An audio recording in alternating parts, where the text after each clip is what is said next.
This program contains rare films of World War II originally shot in color, found during a 2-year worldwide search. Much of it has never been seen on television before. These films are presented now in high definition. Some images are graphic in nature, and viewer discretion is advised. Previously on World War II in HD. A whale hit us. We just couldn't believe it, you know, a whale. New recruit Jack Huson's maiden voyage on the Samuel B. Roberts is cut short in the Atlantic, and fate reroutes him and his ship to the Pacific. Our sonar guy is picking up a Japanese sub. I race up to the bridge to see what's going on, and one of the guys yells, "We're right on top of it." Feels good to score our first kill. Also in the Pacific Theater. It's damned frustrating. I want to be in the action.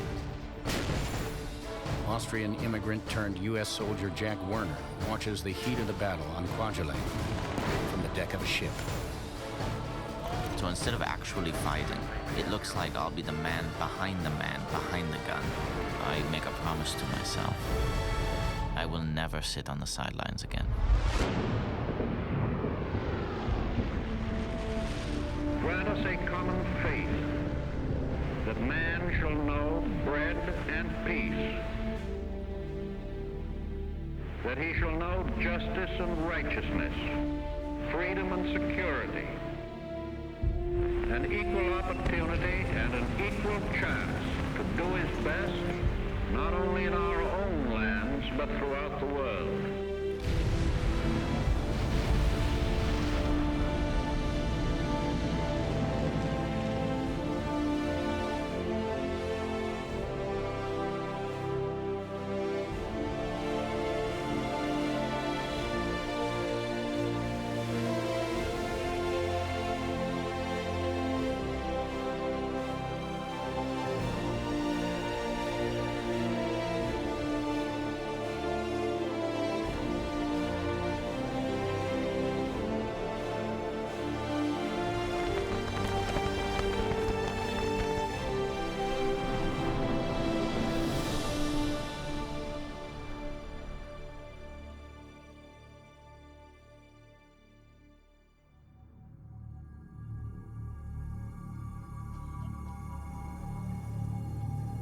For the past 3 years, nearly 65,000 American and Filipino prisoners of war have been at the mercy of their Japanese captors. They've been starved and tortured, and they're barely surviving.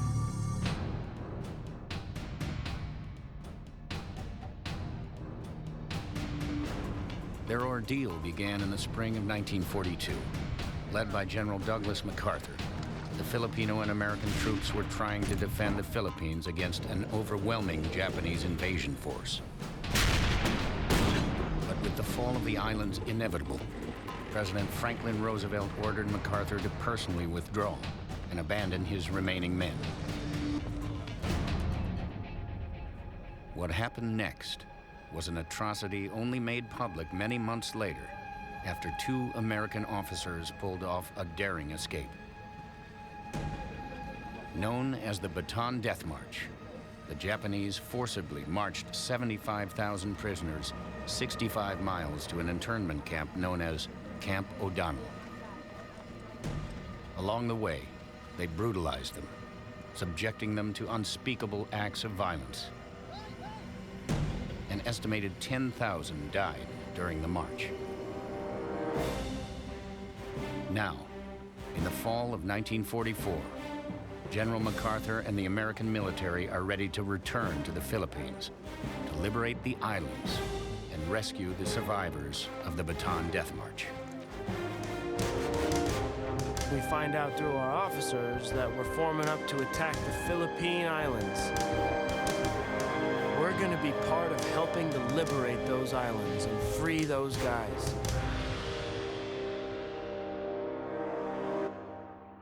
18-year-old sailor Jack Huson and his destroyer escort, USS Samuel B. Roberts, are sailing with the U.S. 7th Fleet, part of an American armada of more than 600 ships steaming toward the Philippine Islands. We're taking 250,000 troops. Our convoy is 20 miles wide, 35 miles long. Every kind of ship imaginable, and a few I couldn't have pictured even in my wildest dreams. Houston and his ship are going to take part in the first crucial hurdle in the Philippine campaign, recapturing the island of Leyte. Located on the outer eastern edge of the central Philippine archipelago, Leyte will provide the U.S. military with an important staging area to support the eventual invasion of Luzon and the liberation of the Philippine capital at Manila.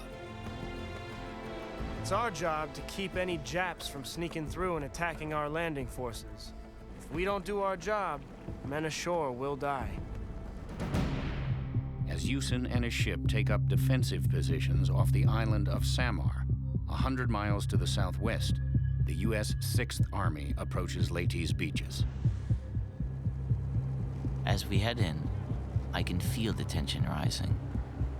Just thinking that we are to be some of the first men to hit the beach.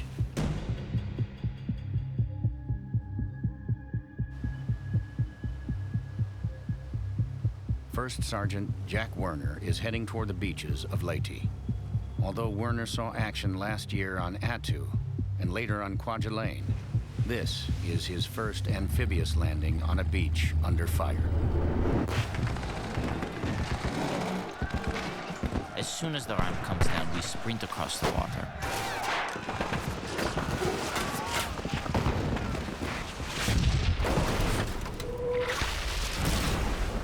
A mortar hits right behind me. My commanding officer is dead, and a bunch of other guys are wounded. Werner and his platoon sprint toward the thick dune grass at the edge of the beach. It's so dense we can't see anything. Seems like a good place to take cover and regroup for a moment. Jap fire is coming down around us. I don't understand how they can possibly see us through the grass. And then it dawns on me. As we lay there, I discovered, to my amazement, that I was the ranking person in that group. As a first sergeant, I was second in command after the commanding officer who had been killed. We were really tuckered down there, and I really didn't know where that fire was coming from. But it's up to me to figure it out and get us out of this. One of my scouts, this kid from Kentucky, crawls over to me and points up to the coconut trees. I can hardly believe it. Japanese snipers have tied themselves to the trees so they can pick us off with a perfect line of sight. I motion to everyone, ordering them to lay down a covering fire while the kid from Kentucky crawls into position.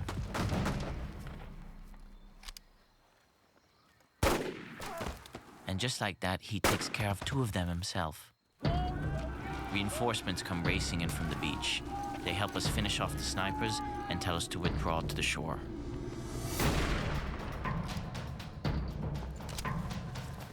I was only in command for an hour, but I feel I did reasonably well.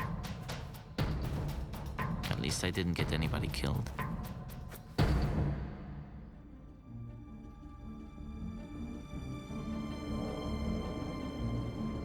When I'm in this plane, I'm so busy looking, thinking. There's so many instructions. It's a lot to know. But once you get the hang of it, you can do things that birds can't do. 1 year ago, 22-year-old Arkansas native Shelby Westbrook was a welder living in Toledo, Ohio. Now he's in Alabama, training to become a pilot with the Army Air Force's first all-black fighter group.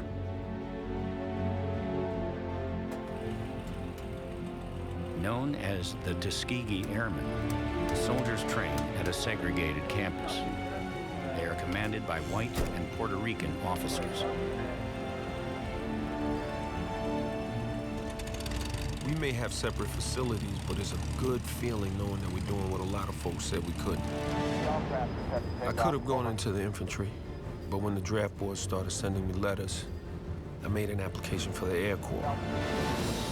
First, they were only accepting college graduates for flight training. And then they ran out of college graduates, so then they started recruiting those with 2 years college. And when they ran out of the 2-year college folks, they came up with a written test. If you could pass the test, then you could qualify for the program. So that's how I came. Because I had no college training. And now I'm a commissioned pilot in the 332nd Fighter Group.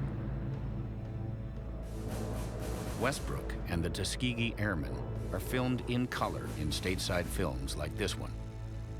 Produced by the military, this film was intended to publicize the inclusion of African Americans in the Army Air Forces. After their training, the fighter group's overseas combat action is shot in black and white.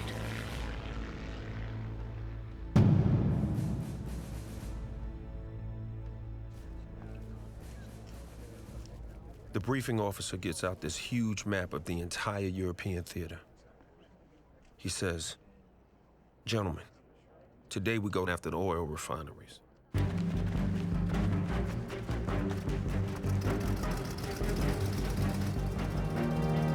all look around. Everyone knows this won't be a milk run.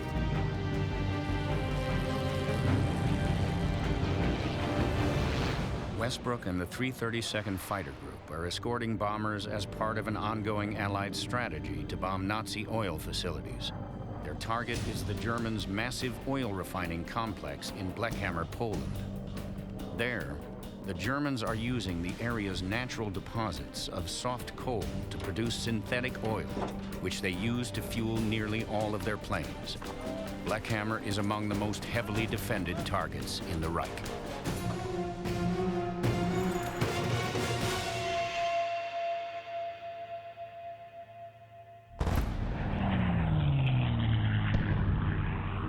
The amount of flak is unbelievable. There's so much anti-aircraft fire and smoke screens, it's hard to see anything. Some smoke clouds are so dense, like a thunderstorm from hell, just sitting in the sky. Our bombers are completely disappearing in them. As the B-17s finish their drop and begin to turn back, German fighters close in. There's no time to feel, only time to react. Our big bombers are like sitting ducks, so it is up to us to protect them. It's time to do our job. To protect the bombers, Westbrook and the other pilots are drawn into tense air-to-air combat with German fighters, running dogfights that drag the American pilots from 20,000 feet to below 5,000. The dogfights only last a matter of minutes. The amount of time it takes to empty the 1,200 rounds of 50 caliber ammunition in each plane.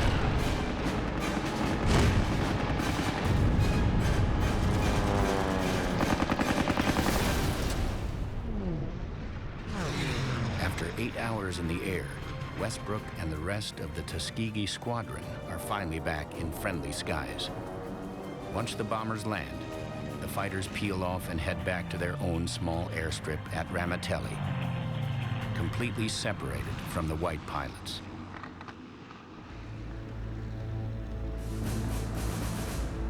When I'm flying, all I can think about is what I'm doing.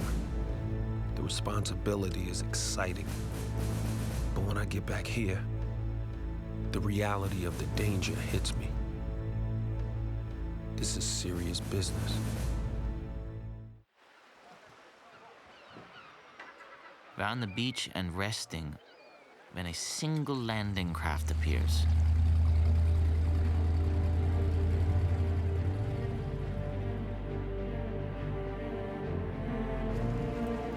And sure enough, it's General MacArthur, who is returning to Leyte as he has promised. After fighting off a group of Japanese sharpshooters on Leyte, First Sergeant Jack Werner is back on the secured beach, just in time to see General MacArthur land with the American Liberation Forces. Doc sunglasses, pressed pants. Some of the soldiers are snickering. I can't believe it. Some of these soldiers have no respect. The general just strolls onto the beach and walks into the jungle. And that is the last I see of him. People of the Philippines, I have returned. By the grace of Almighty God, our forces stand again on Philippine soil, soil consecrated in the blood of our two people.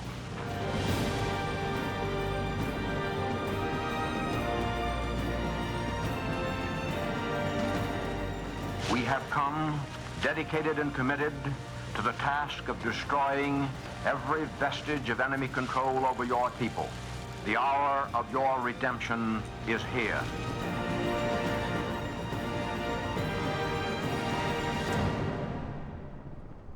While General MacArthur marks his triumphant return to Philippine soil, the situation offshore takes a dramatic turn, putting the entire invasion in jeopardy. The Navy's lightly armored transport ships are moored just off Leyte's beaches, carrying supplies and reinforcements for the troops already ashore. But the heavily armed Third Fleet, which had been protecting them, and the American soldiers ashore, is suddenly gone. After receiving word that the Japanese Imperial Navy's last 4 carriers are to the north, the Third Fleet has moved off in pursuit. With Leyte's beaches now vulnerable to attack, 2 powerful Japanese task forces steam toward the island in a pincer move. The first approaches from the south, where it is stopped by a line of American battleships. But the second, a heavily armed force of battleships, cruisers, and destroyers, approaches from the north. Their mission is to destroy the American transport force and halt the liberation of the Philippines. The only thing standing in their way is a handful of small, outgunned American vessels, including Jack Huson's ship, the Samuel B. Roberts.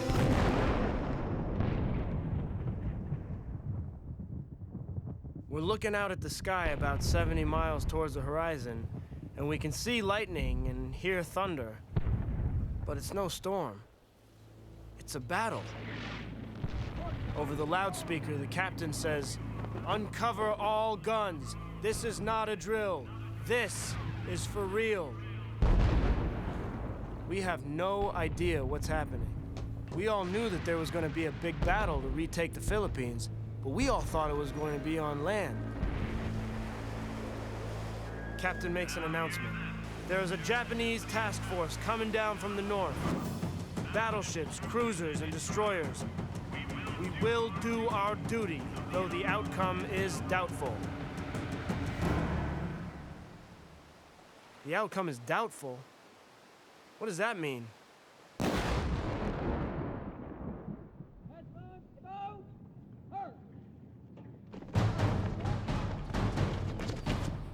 All I want is to do my job and make my family proud. 24-year-old Oregon native Jimmy Kanaya is a medic with the 442nd Regimental Combat Team, America's only all-Japanese American Army combat unit. The son of Japanese immigrants, Kanaya enlisted in the Army before the December 7, 1941 attack on Pearl Harbor. After Pearl Harbor, I felt kind of helpless that I looked like... I looked like the enemy, so to speak, and that I had no control over it. It was a very helpless feeling, like you can't win. But we had to grin and bear it and make sure that you're not going to be affected by it. I had to be by myself. I had to be who I am and fight for my rights if I could. Only 2 months after Pearl Harbor, the U.S. government began setting up government-run relocation centers. Over 120,000 Japanese nationals and Japanese Americans were relocated to these internment camps. All were pulled from their homes and jobs without due process of law and identified as potential threats to national security. Kanaya's family was no exception. Right before he ships off to war, he visits them at their new home, an internment camp in Minidoka, Idaho. It gives me an uneasy feeling, like being in a prison camp. It's full of hastily built, constructed tar paper shacks, and there are very minimal amenities. Seeing that gives me more of a reason to want to prove to our country that we're just as loyal as the average citizen. It gives me more of a reason to want to fight. While some Army divisions fighting in Europe are filmed in color, the overseas combat action of Kanaya's 442nd Regimental Combat Team is filmed in black and white.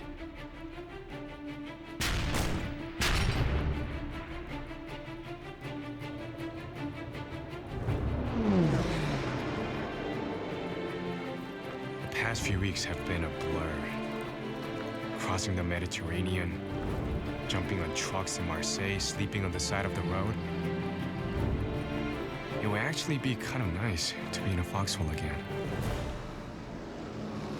After proving their fighting ability in an impressive campaign against the Germans in northern Italy, Kanaya and the 442nd are now in combat in the mountainous region along the French-German border.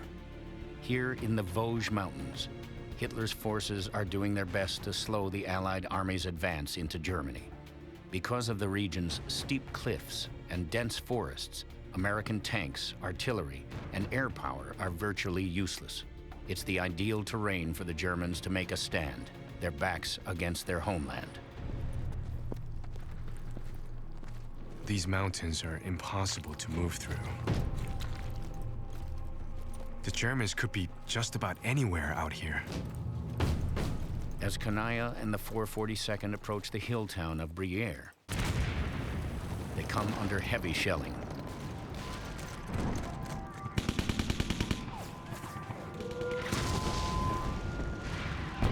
After 3 days of vicious fighting, Briere falls to the men of the 442nd. But they get no time to rest. The colonel says that another battalion is trapped on the other side of the mountain from us, and they've got a lot of wounded who need to be evacuated. So I grabbed 3 other medics, and we set out. The path is treacherous and thick with trees. It makes me a bit nervous. This kind of terrain makes it easy for the Germans to hide.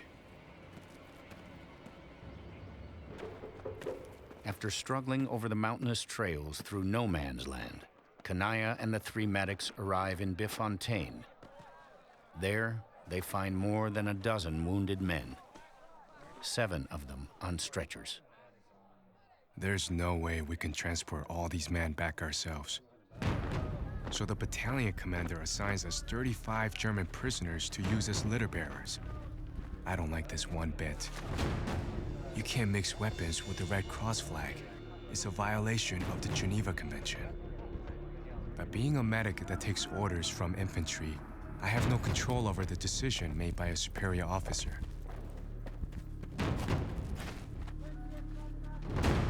When we set out, I tell my medics, hang way back.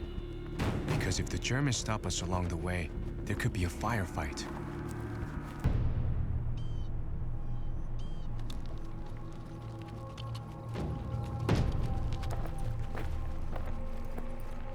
We're almost at the bottom of the hill when the whole column stops. It's a German patrol. More than 20 men. Our commanding officers know there's no sense trying to fight. We are completely outnumbered and outgunned. There's no time for emotions. You're too busy trying to avoid the portable flak batteries on the ground below.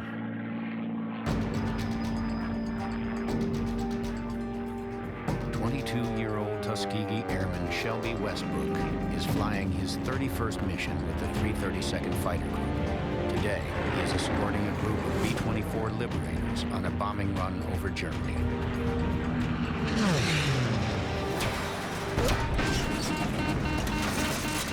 I'm hit. Somewhere in the coolant system.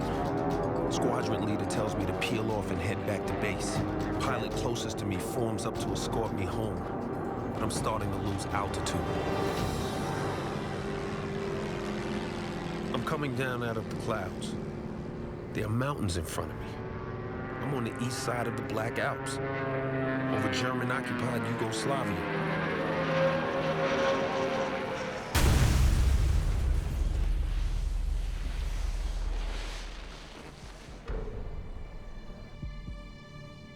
We have 2 aircraft down, but that's the least of our problems.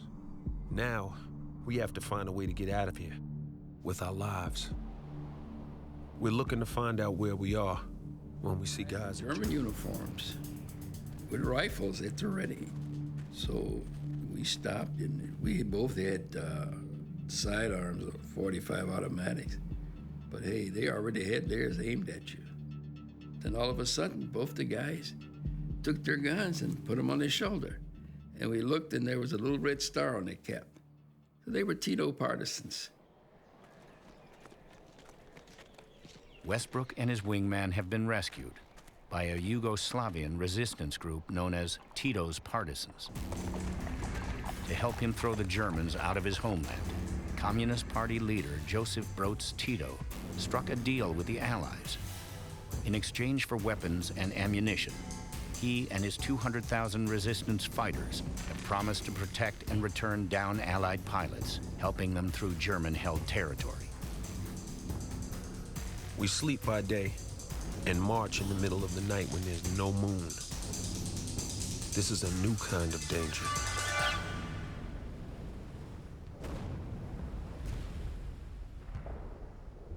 We can hear a booming from far away. We all know we're outgunned. Jack Hewson and the Samuel B. Roberts are off Samar Island, positioned to the north of Leyte Island. Their original mission was to patrol for subs and rescue downed pilots. But now they have just learned that a powerful Japanese task force is quickly bearing down on them. The odds are stacked against us, but this is what we came here to do. And we're all determined we'll do our duty.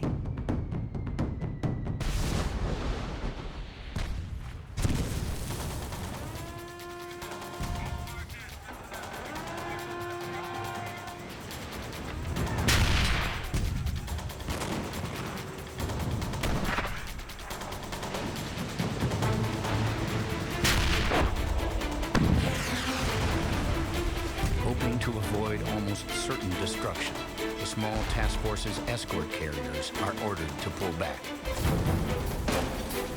The Sammy B, along with 3 other destroyer escorts and 3 destroyers, are the only thing standing between the enemy and the vulnerable transports unloading at Leyte.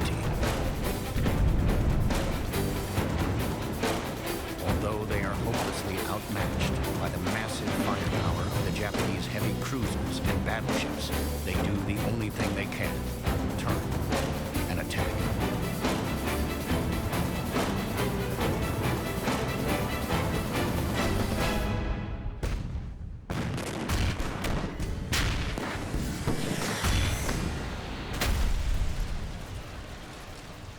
Something hits the port side stern. Then somebody yells out that our boys back there all got disintegrated. That's when I had a big lump in my throat because 2 of my closest shipmates are on that gun. That was their battle station. John Peone and Leonard Goldstein. And I kept thinking, they're both gone, they're both gone.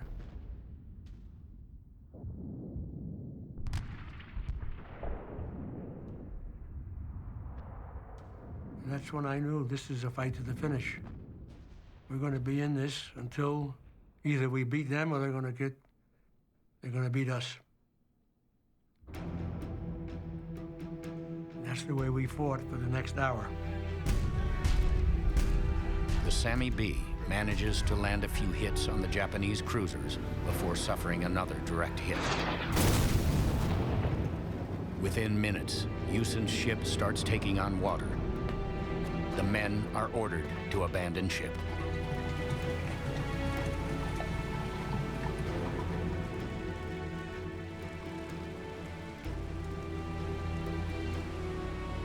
I make it to the raft, and I glance back at the ship.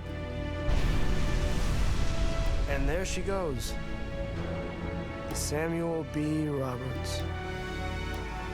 We're all crying like babies.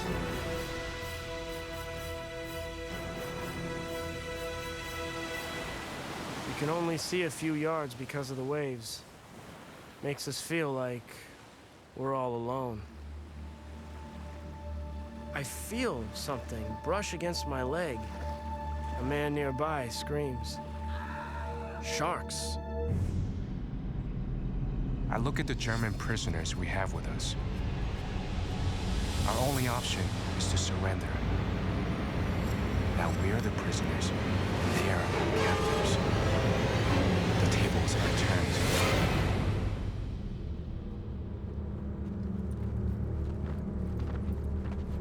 Only moments ago, Japanese-American medic Jimmy Kanaya was transporting wounded GIs through the Vosges Mountains. Now, he is in the hands of a German patrol, being forcibly marched deep into enemy territory as a prisoner of war. I feel worse than helpless. I'm completely at the mercy of my captors. These frontline German troops seem especially agitated. One steals my watch while another frisks me for money. I'm thinking about trying to escape. But what would happen to my other medics and to the wounded guys if I did get away? The guards might take their anger out on them. No, I can't let that happen. No matter what, I have to stand fast.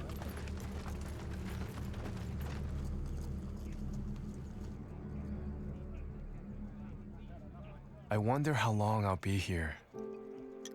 All I can think about is the last time I saw my parents at the internment camp in Idaho.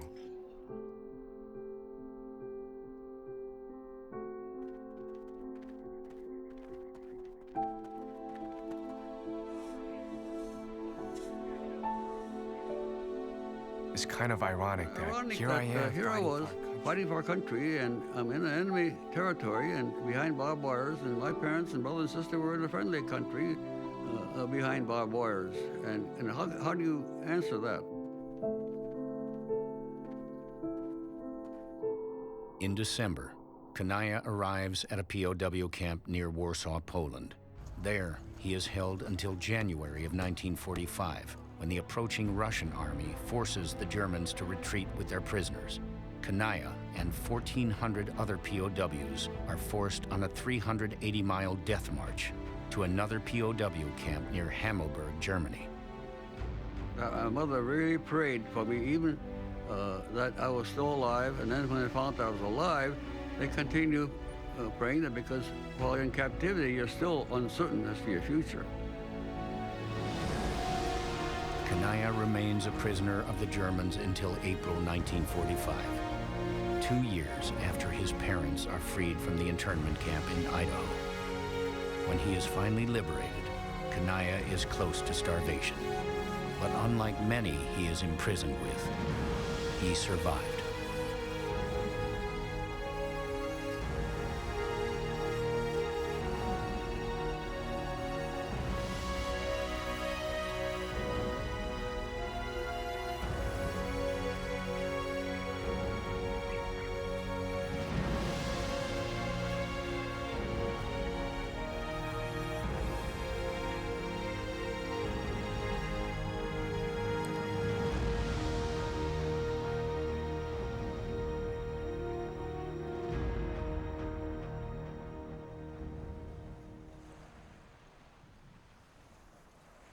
All around us are fins.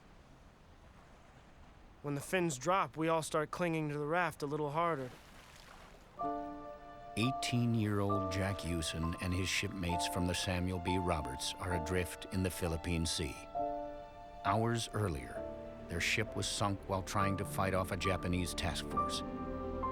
Now, Hewson and his shipmates are at the mercy of the elements.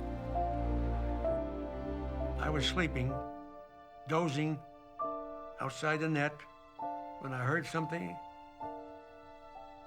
pushing me on my thigh under the water. And I looked down, and there was a tiger shark pressing my leg. I said, oh my God. Big one. Oh. I said, God, get him away. Get him away from me, please. I'll go home. I'm gonna be a good guy. I'm not gonna fight with my brother again. I'll find me a nice girl, get married. I'll have a good family. Please get me out of this. I looked down, he was gone. A few seconds later, 2 men down from me, a shark took his right leg right off. And we had to cut him loose. And we pushed him away. Of course, we had nothing for him, no morphine, no bandages, no nothing. When we pushed our shipmate away, the sharks went to him, gave us a reprieve. All around me, guys are giving up. No food, no water, no hope. Sleeping days and marching nights is taking its toll. We have to be careful. The Germans could be anywhere.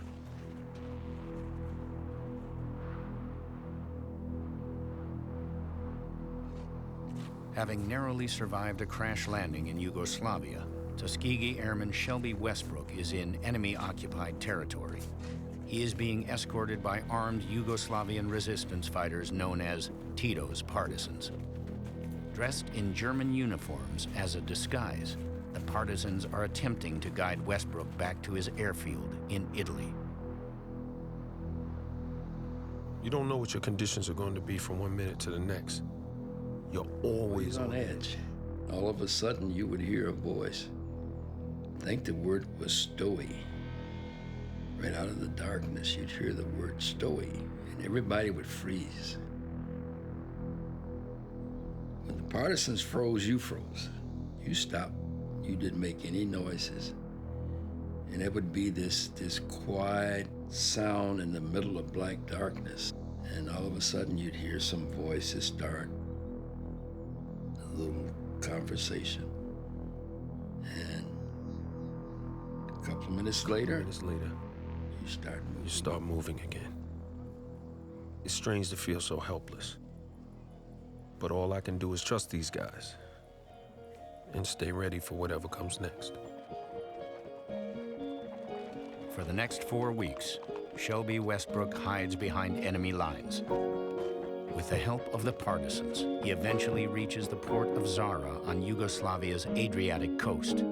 There he meets British commandos who transport him back to his squadron in Italy. Westbrook goes on to fly another 29 missions before his tour of overseas duty is over. And when I got back to the tents, I started teasing the other guys and said, hey, I'll see you guys later. I'm on my way home.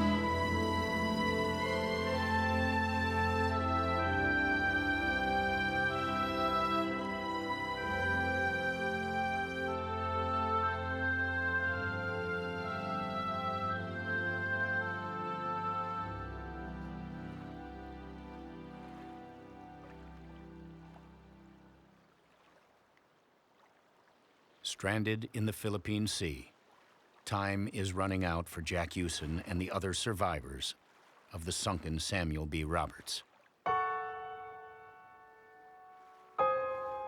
Although it is possible to survive up to 5 weeks without food, most people can only last 3 to 5 days without water. Guys are drinking so much salt water, they're starting to hallucinate.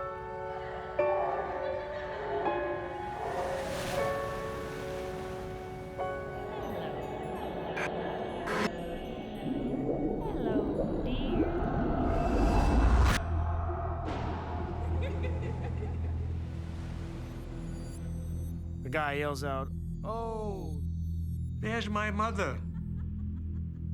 On the back porch, I'm gonna go see her. Come on, hi, Mom." He starts swimming away. One of the boys went after him. When he got near him, the guy that was swimming away pulled out his knife. He was gonna kill the guy who was gonna bring him back to the raft. He said, "I'm gonna see my mother, get away from me." We never saw him again. He went to see his mother on the back porch.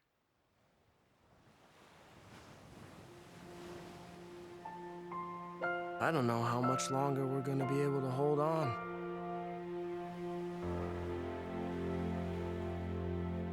Way off in the distance, I see a patrol ship. It gets closer and we see the American flag on its stack. Oh man, we start going, yelling. Hey, man. Guy's waking up.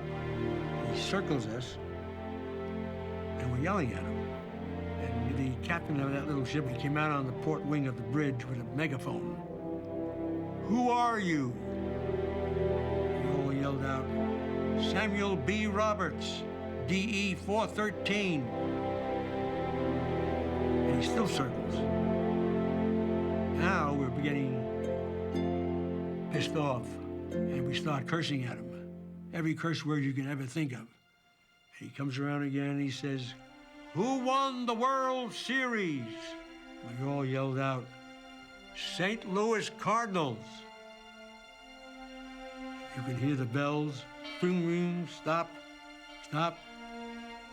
Light lines coming out.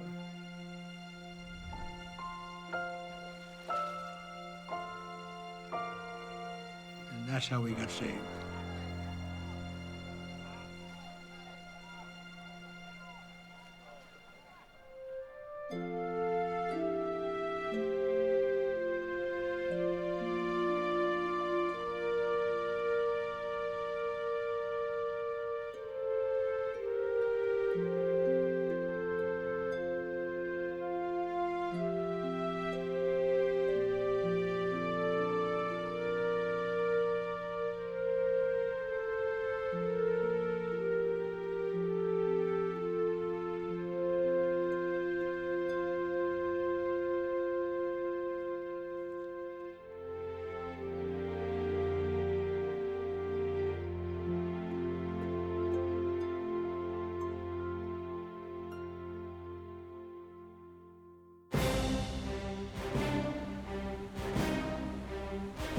Houston's task force lost 4 ships and 850 men, including 90 sailors from the USS Samuel B. Roberts.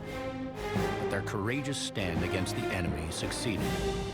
Mistaking Houston's small group of ships for a far larger force than what was actually present, the Japanese fleet turned and retreated.